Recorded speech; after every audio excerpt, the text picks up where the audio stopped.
All right. So we are back for episode 5 today, which is crazy. We're on 5 episodes now with Jenn, who is a school psychologist. And I am so excited for Jenn to join us today to answer a lot of the questions that I think I have for myself, hopefully for everybody else. And then also we'll leave it up to in the comments. Hopefully people comment. If not, you can ask me later or whatever for Jenn if you have any questions for a school psych. But I'm going to let Jenn introduce herself and all of her great accomplishments. Jenn, take it away. All right, thank you. I'm happy to be here. This is so exciting. Um, Big fan already, of course. So I am a school psychologist. I've been a school psych for almost 20 years now. It's crazy. And I've worked in a variety of different like educational settings. I got my start off as an intern in a setting, federal setting for EBD high school, which Ooh, yeah, I learned a lot. yes. Trial by fire right there. Exactly right. A lot of growth there. So started off my career in an intermediate district for 8 years, and then I worked in like smaller rural schools. I've worked in charter schools, and then I've been an independent contractor as a school psychologist for the past 4 years now. So I love working in all different school settings with all different types of kids and educators at, K through transition age. So yeah. Exciting. I think what makes this so great for us to feature you today, Jen, is because you have that wealth of knowledge across charter and large districts as well, and kind of seeing all of that as a whole. Because I think, and I've talked about this before, a lot of us get into our own groove in certain districts and the way things run and the way things are, and really don't see anything outside of that. So I think as an independent contractor and as an independent contracting psych, then you really see things across the board, throughout a lot of different schools and different workings and how school sites operate different, because I think they do, right, in different settings. So a question I have for you would be, I have a couple, obviously, right? Um, what does it look like in like that charter setting for a school psychologist? Because I think it is a little bit different sometimes. And what does it look like in a larger district? What that psych's role is and what that maybe looks like? Because you do have both lenses there, and then kind of seeing it from afar as the independent contractor of what school psych looks like today. Because I think a bigger piece of this and a huge plug I've been doing obviously for Speech Path is school psychs. And Jen knows this too. Like we need school psychologists in districts like you wouldn't believe. Um, which is just crazy that people aren't going to school, period, for anything in education, I feel like anymore. But I feel like it's so hard to find school psychs Yeah.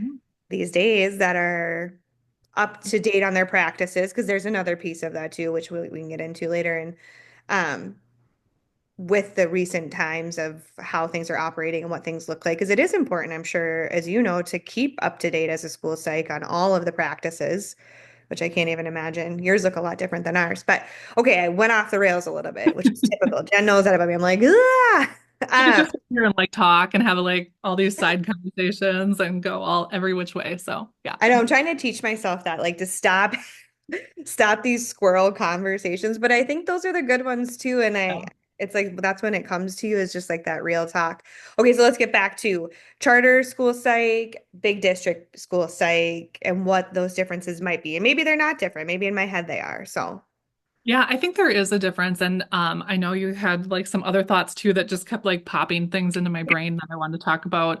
But we can start there with school psychs in different settings. I think the main difference is going to be the integration of the school psychologist in the school. So, for bigger independent school districts, they have the funds to be able to employ a full-time school psych, if not multiple school psychs. And for those people, they're going to have the opportunity to be more integrated into the school culture, into the problem solving or MTSS process, helping support students before they get into special education, as well as that evaluation process and follow up. So it looks more like a holistic approach, I think, in most independent school districts, whereas charter schools, we know that The school psych's a big part of what we're trained to do and what we're needed for Right. is the comprehensive evaluation process. And so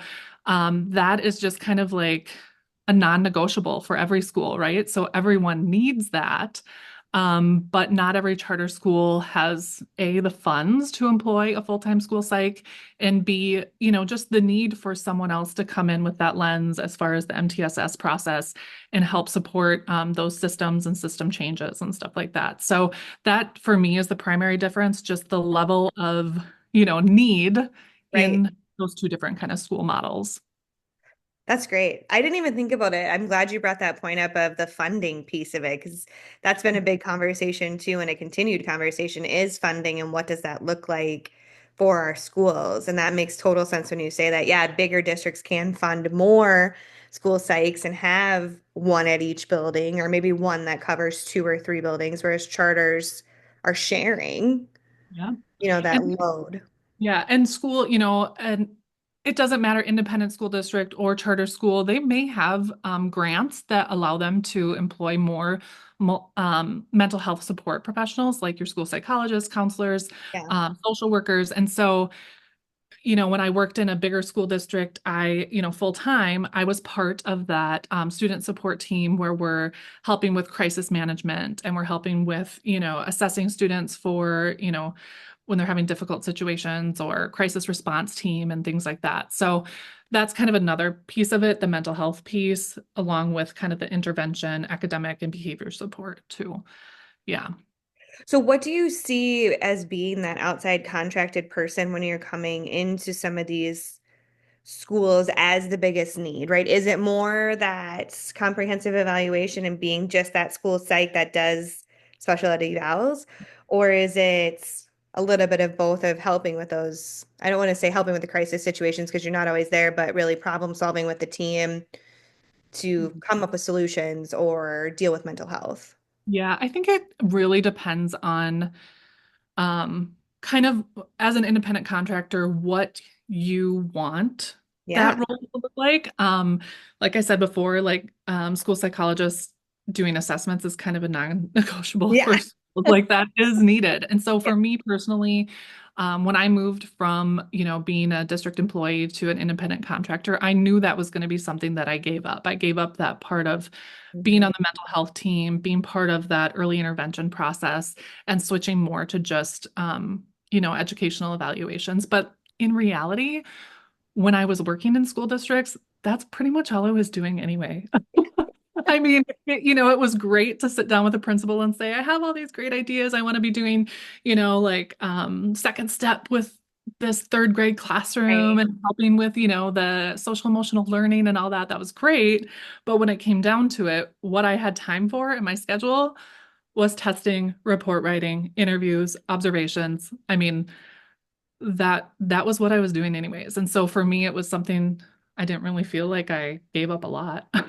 No, not really. That sounds like so my that kind of leads into our next couple questions that I have, which is really around like the evaluation process. Because I think, and I sat with a team this morning and really was like diving into to what that looks like and how they're a part of that team and how there also needs to be active conversations around the planning. But I think a lot of times some of our newer teachers or what we have is like tier one or out of field placement don't quite understand the evaluation process itself. So I think it would be great if you could kind of explain, like from the beginning, like what that looks like from MTSS to the full evaluation. Mhm. Yeah, for sure. And again, as a contractor, a lot of times I'm kind of like just jumping in Yeah, at maybe like after the first that stuff has gone right, on. right. So typically what we like to see happen in schools is that multi-tiered system of support program has already been through several interventions to help support the student, whether it's with academic Yep, support or social, emotional, or behavioral support. And so we have some data to look at that says the student isn't making progress with this intense intervention that we're providing. So something else is getting in the way, and we want to find out if it's a disability of some sort. And so that really is the purpose of our educational evaluations, right? To find out what the student's strengths and needs are. And so typically after that process has happened, there's a referral to our special ed team, and we discuss what the concerns are. And really, it shouldn't be a place where, a team comes together and says, let's look at learning disability. And that's all we do. That's all we assess for. It should be, Right. okay, what is the student doing really well with, and what are they really struggling with? And so it might be, they're really behind in reading. Math is going great. That's a strength. But they have a hard time like keeping everything organized and starting their work on, without help or without prompts. Things aren't getting finished. They maybe get up and leave the classroom without permit. All of the things that you're seeing happening with the student, we need to know that so we can formulate an evaluation plan that addresses all those areas of need and not just like lasers in on one qualification area, which can happen sometimes. And it's a good starting point. But I think, as a school psychologist, it's our responsibility then to ask those questions and find out more information and get the right information so that we can develop a comprehensive evaluation plan. And so once we have all of that information, an evaluation plan is created that outlines what items are being administered, what tests, observations, interviews, those kind of things, Mhm. what's being given, who's giving it. And then that permit or that evaluation plan is discussed with the parents. And so once parents have given us permission to start that evaluation, we have here in Minnesota, we have 30 school days to complete that evaluation. And so that can be kind of confusing sometimes for teachers too, especially, I see gen ed teachers who are like, what's happening? Why isn't this, moving Yeah. faster? You also have to remember most school psychologists have multiple evaluation timelines going on at once. And so there's kind of a hierarchy of when I get to that because we do have 30 school days. And so, I'm speaking mostly for an initial evaluation. This is kind Right. of our process. And so then during that 30 days, we're pulling students out of the classroom, we're pushing into classrooms to observe, we're getting forms and interviews to teachers and parents. And one thing that happened during, the pandemic was a lot of this stuff shifted to virtual, Yeah. which really has helped, I think, open up the contracting space for school psychologists because, either interviews can be done virtually like this, or forms can be sent virtually through, like a Google type Yeah. format. And so I think that's really helped us improve the efficiency with which we do evaluations. So yeah, so we're doing that. Once the evaluation timeline has ended, we need to have that evaluation report in the parents' hands by day 30.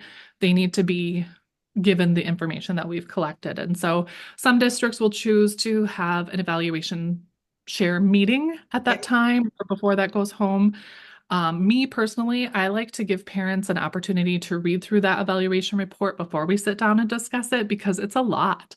Yeah. And I think there can be things that come up, questions, maybe something isn't right in the evaluation and we need to address that. So I like to give parents enough time to kind of digest that information. But it really does depend on kind of what your district's practice has been. And so then depending on whether the student qualifies or does not qualify, we can meet, discuss that result, and then develop an IEP if the student has qualified. So that's typically, in a nutshell, what the evaluation process looks like. And it's kind of like I tell parents, they're in charge every step of the way. They're in charge of what, we're doing for the evaluation. Once the evaluation's done, they're in charge of deciding whether or not we move forward with special education. Yeah. So it really is just kind of like a investigative part of that evaluation planning process or the educational planning process. Yeah. Yeah. I like what you said about the virtual like Google pieces that really came out of the pandemic because I honestly think that we've increased our engagement with parents of getting forms back. of getting information from them, of being able to connect with them quickly. Because I feel like I remember back when I started teaching and you're like chasing those forms down, like, we need them back. Can you get them back? Or I've sent like 5 basks home and gotten none in return. And I feel like there's been so many doors that have been opened with our evaluation process and our special education process as a whole.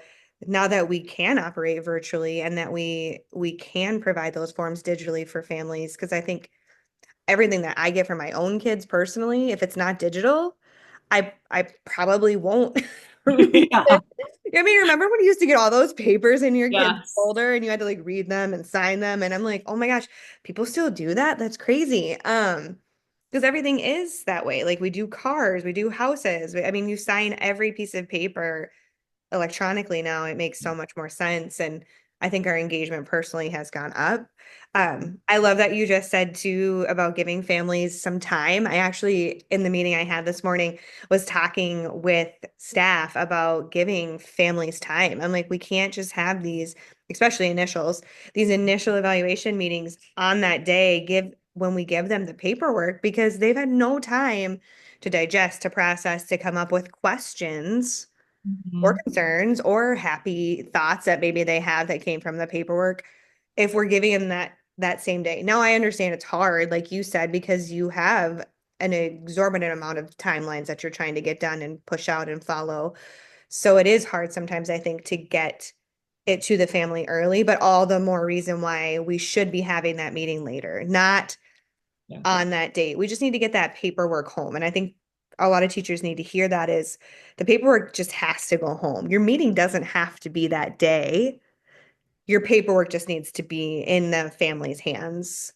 Yeah, But I think there's been some like misunderstanding, or maybe, it's yeah, one director's personal preference, and yes. that kind of just trickles down or gets part of the culture. But I will say, speaking of that, there's a school I'm at right now, and it was interesting to me. One of the reasons they gave for and I don't know if this is the case for everyone, but for one particular student, they didn't want to send home the evaluation report early because they didn't want the parents to come in mad. Oh, And I thought, as a parent, I would like to have the time to process the information and to work through those feelings instead of being in a room with, full of a bunch of people. people talking about my kid Yes. and then having to, have that initial response of being Yeah. upset, frustrated or whatever. So I don't know, that didn't feel real good to me. No, that You doesn't feel good to me either. No. So it's just kind of interesting. Yeah, I'm a big fan of like, and I will tell my teachers too, I'm like, this evaluation is going home on this date. Please plan your meeting for any time after that, or if we're dealing with the IEP timeline, plan your meeting for between this date and this date because I want the parent to have that information. Yeah, I think the only time I'd say the situation would look a little bit different is if you were doing that reeval where it was more file review and it was just continuing need and you weren't talking about new information or surprising information. Like maybe you were pulling in social and there were social concerns and the family hadn't heard them yet and we're just landing this paper in front of their faces. Um, because I know, like you said, those timelines have to be met with with our IEPs and our evaluations, sometimes landing either on or before, or sometimes after that we need to meet that. But I Mhm. do think it is best practice and should be best practice, excuse me, for us as educators to really give families that time. And, it's interesting is I maybe you feel this way too, is I really didn't start understanding that fully until I became a parent myself, right? And my own kids were in school to really start understanding that feeling of putting yourself in their shoes, which is what I like to say to a lot of my teachers. Like, you need to put yourself in your family's shoes that if you got this later, you didn't have enough time to review, or this new information was being provided to you, like how would you want to receive that message? Because I think we forget sometimes that even those most difficult families, you know, Mhm. they they're processing the same way that we are too, and we would respect and want that. Exactly. Yeah. And to not assume that they Yeah. know what to do. I mean, we live in this world. Even students who've been in special education for years and have been through this Yeah. process, I think it's worthwhile for us to still kind of remind parents about their rights as, a part of the IEP team and what that process is and not assume that they know what special education even looks like in the classroom or in the school building. That's so true. It kind of leads into my next question. So there's been a lot of information that has come out within the last year, just recently at the beginning of the year with the directors forum around, I don't even know if it was this year, maybe it was last year, all these years run together, about the file review versus a comprehensive evaluation and that push from MDE to really be doing more of those file reviews and not adding new testing unless it's needed to reduce the workload for teachers and psychs and all of that, and really to be mindful of when we're doing those comprehensive assessments. As a school psych yourself, where do you sit with that, and how do you, I guess, decide file review versus adding more comprehensive and what that looks like? Yeah, obviously it's case by case basis and talking about specifically in Minnesota kind of what the suggestions and recommendations have been, but I think there is a push nationwide for school psychologists to kind of cut back and pull back a little bit on the direct assessment, individual testing, and just look at that when needed. Obviously we need to do that direct testing for any initial qualifications, but when we're doing a review of records every 3 years in Minnesota, we can make the decision not to administer like a new cognitive test or new academic testing. And um, I personally feel like um, there is not always value in those individual assessments and testing. I get plenty of information from teachers, parents, as far as how their students are doing and kind of what their concerns are, even, student interviews. So for me, a file review of intellectual functioning, if there weren't any big red flags, if the student's performance was pretty much average and there's no questions or there hasn't been any big, medical situations that we're dealing with that might have caused some brain issues, I'm all for a cognitive file review, even academic too. I think Yeah. sometimes, administering like a standardized academic measure is a lot of time and effort Yeah. for the student and for teachers. And for them to come back and say, look, they're below grade level. And it's like, yeah, we probably knew that Yeah. because what they're working on, as part of their IEP goal and how they're doing it in the classroom and things like that. Maybe curriculum-based measures would be a better fit or something like that. So, but I will say, like, for a reevaluation where we're primarily doing file review, I will still make a point to get updated parent and teacher information if I can. So that might be an informal interview or Yeah. list or something like that that I send to them. Just so because a lot can change in 3 years, especially when you're looking at, a kindergartner to a third grader or even third grade to sixth grade. A lot of stuff can change both academically and behaviorally, social emotionally. So I think that informal data can be really useful and really helpful too. But I kind of tend to lean away from testing if possible. Yeah. I like how you said we already know they're below grade level. And that's so true when I think about teachers wanting to give a new WJ or a Wyatt or a KTA. It's like to do what though, right? We know what those deficit areas are. We know what those scores are. We're not going to be surprised when we see them. So again, like you were saying, I think that's a great point. Why put the student through more testing and pulling from class and, all those extra pieces when we can just pull CBMs or we can just pull current progress and we can pull, those different data points that our districts have, Fast Bridge and different stuff like that to give us that same information. However, I think it's this old versus new mindset of we've always done it this way because I think we did do comprehensive evaluations for a really long time where it was we checked all the boxes. Right. And I will say, like, even the term comprehensive evaluation in my mind, comprehensive just means we're addressing all areas of concern. Yeah. How we address those areas, whether it's standardized assessment or informal measures, observations, what have you.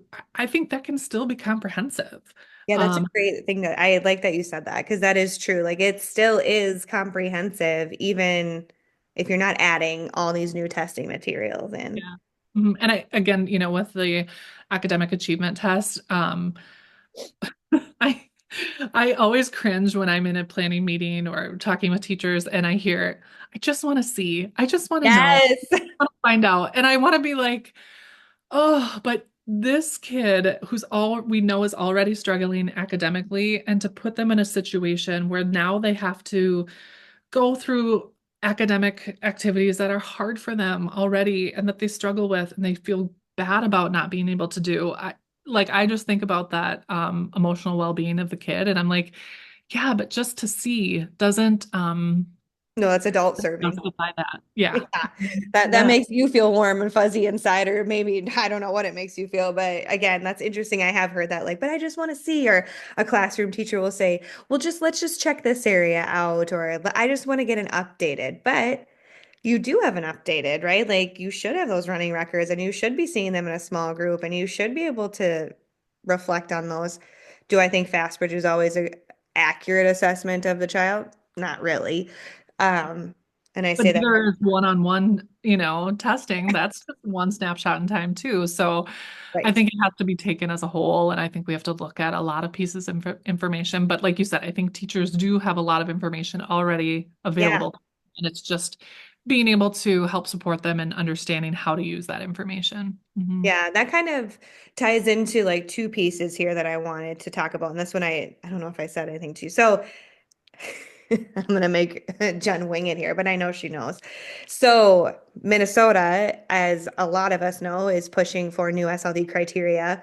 In many years to come, we have a long road to go with that. But I think it does directly tie in with this push for the file review and not so much testing because as if you don't know, the new SLD criteria would be for our listeners, not for Jen and I, because we've been deep in the trenches with this. There would not be any formal testing that would happen to meet SLD criteria. It would be directly related off of those informal test measure, excuse me, MTSS processes and what that looks like for that student and those interventions and how they responded to them. And getting away from IQs and those WJs, YITs, KTAs, those formal academic measures, which makes my heart race a little too much.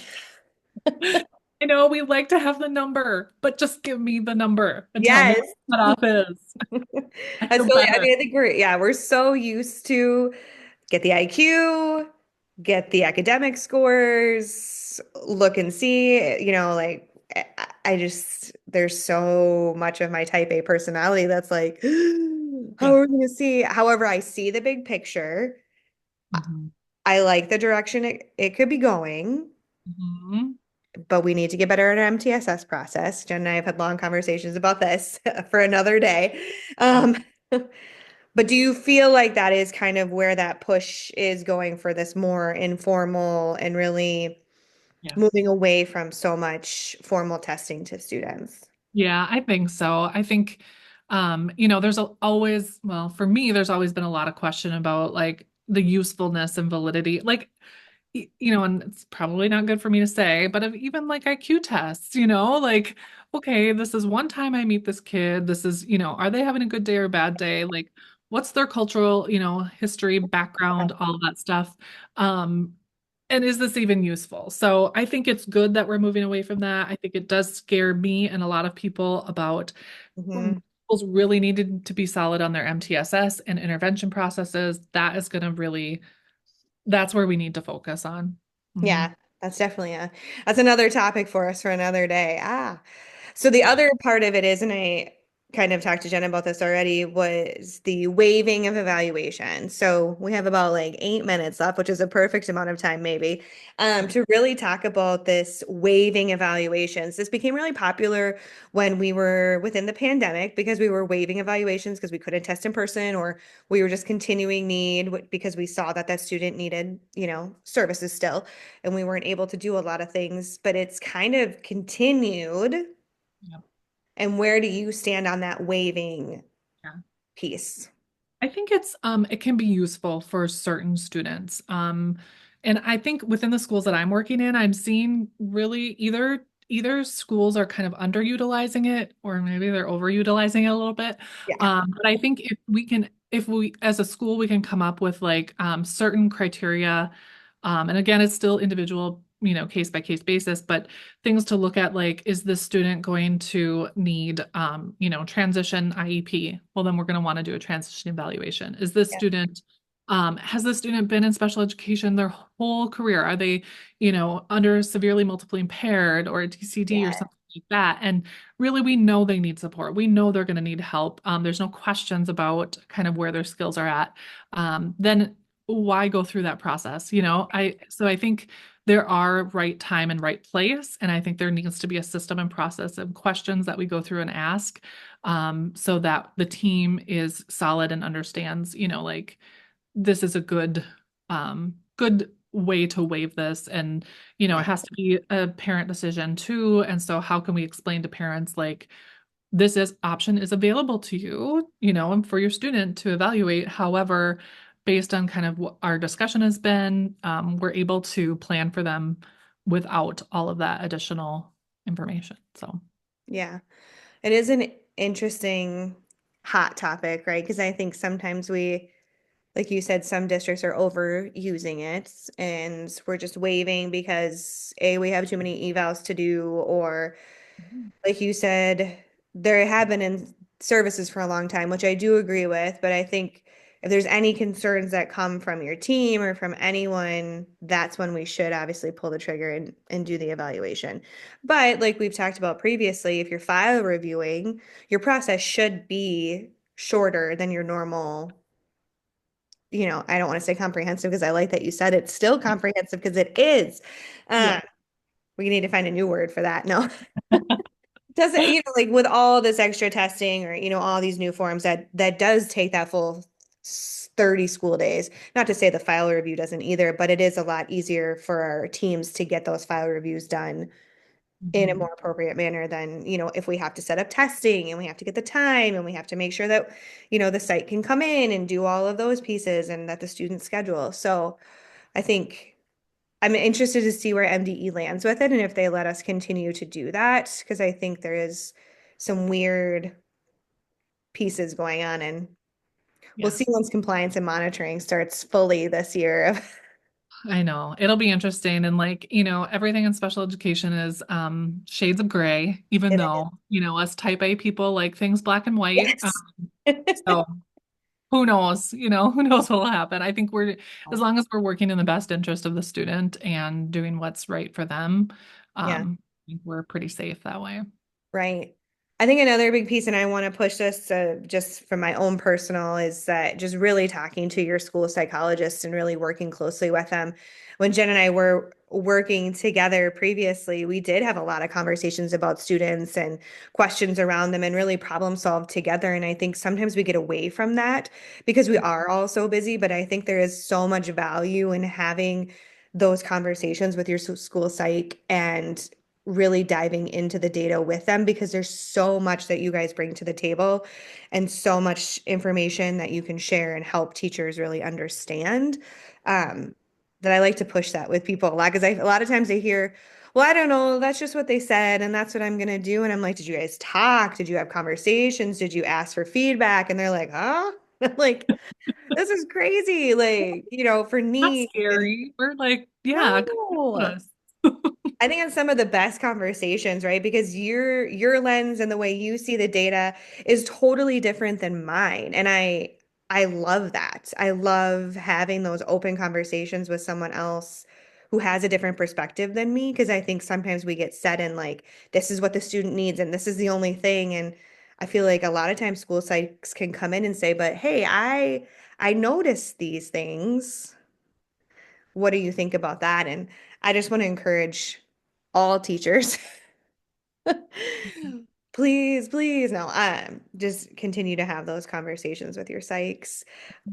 Jen, it's been so great to have you on, and I hope you come back. I want you to come back. There's always lots of topics. My husband was like, "What are you guys going to talk about all the time? Are you going to run out of things?" I'm like, "Oh no." Oh, no.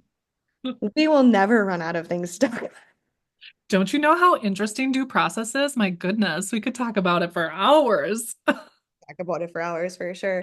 I am going to give a little shameless plug, like always, for Jen, whether she likes it or not. Jen has a beautiful website for her consulting services that she provides that I will drop in the comments below this video today for you to access. Not only does she have information on the services she provides, Jen also has a lot of other things that she puts on her website just about everything. Like, what are some topics? Give us some topics, Jen. Well, I think one of the big things is I just want to empower other educators, school psychologists, related service providers to, if contracting is something you're interested in doing, you've always wondered more about, like helping provide them support and, something that's really like tailored to what their needs are and not a cookie cutter, try this and get these results kind of thing. So I do offer mentoring for school psychologists and other service providers to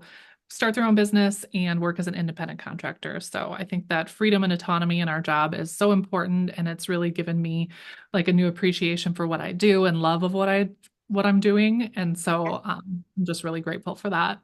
Yes. And Jen is a great mentor for any psychs out there that need a mentor. I'm not a psych, but I can speak that she would be an amazing mentor. And also, I'm going to stick your Instagram handle too, because Jen is always posting really great things, new information, little tidbits, self-care, all different kinds of things.